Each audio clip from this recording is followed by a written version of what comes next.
Hello बच्चों, तो चलिए इस प्रश्न को पढ़ते हैं। 500 कार चालकों में से 400 लोग मारुति और 200 लोग हुंडई कार के मालिक थे। यदि 50 लोग दोनों कारों के मालिक थे तो ज्ञात कीजिए कि क्या आंकड़े सही है। तो यहाँ पर देखो, हमें ये ज्ञात करना है कि क्या ये आंकड़े सही है या नहीं। तो प्रश्न में आगे बढ़ने से पहले इस प्रश्न से संबंधित जो मुख्य उदाहरण है उसकी हम चर्चा कर लेते हैं। तो देखो, मुख्य उदाहरण यहाँ पर देखो, समुच्चय से संबंधित हम एक सूत्र जानते हैं कि ए संग बी में जो अवयवों की संख्या है वो किसके बराबर होती है। ए समुच्चय में अवयवों की संख्या प्लस में बी समुच्चय में अवयवों की संख्या माइनस में ए सर्वनिष्ठ बी समुच्चय जो आएगा उसमें अवयवों की संख्या। ये सूत्र जानते हैं हम। तो अब देखो, उसने क्या बोला है कि 500 कार चालक है, उनमें से 400 लोग मारुति और 200 लोग हुंडई कार के मालिक थे। ठीक है, तो हम क्या करते हैं, एम एक समुच्चय मान लेते हैं। मारुति मतलब वे लोग, उन लोगों का समुच्चय जो मारुति कार चालक है। ठीक है, तो देखो, मारुति कार चालकों का समुच्चय, चालकों का समुच्चय। ठीक है, फिर हम एक समुच्चय और बना लेते हैं एच, जो कि हम क्या बोल देंगे, हुंडई कार चालकों का समुच्चय। हुंडई कार चालकों का समुच्चय। ठीक है,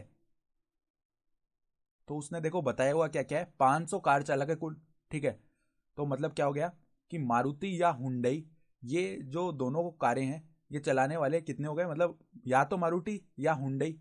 अगर उनकी बात करें तो कुल मिलाकर कार चालक कितने हमारे पास में 500 है कार चालक।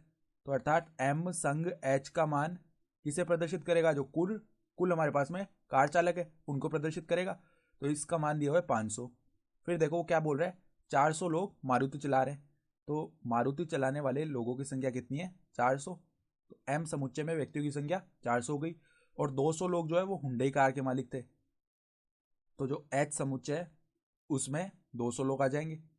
अब वो कह रहा है कि 50 लोग जो है वो दोनों कारों के मालिक थे। तो दोनों कारों के लिए क्या होगा, दोनों कारों में एम और एच जो समुच्चय है उसका सर्वनिष्ठ है दोनों कारों का, मतलब जो एम भी चला रहा है और एच भी चला रहा है।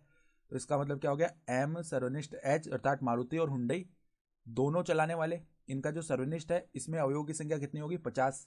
तो ये मान हमें सवाल में दिए हुए हैं। अब हमें ये देखना है, ये जांच करने की क्या आंकड़े सही है या नहीं। तो हम इस सूत्र में क्या करते हैं, पहले बायां पक्ष निकालते हैं।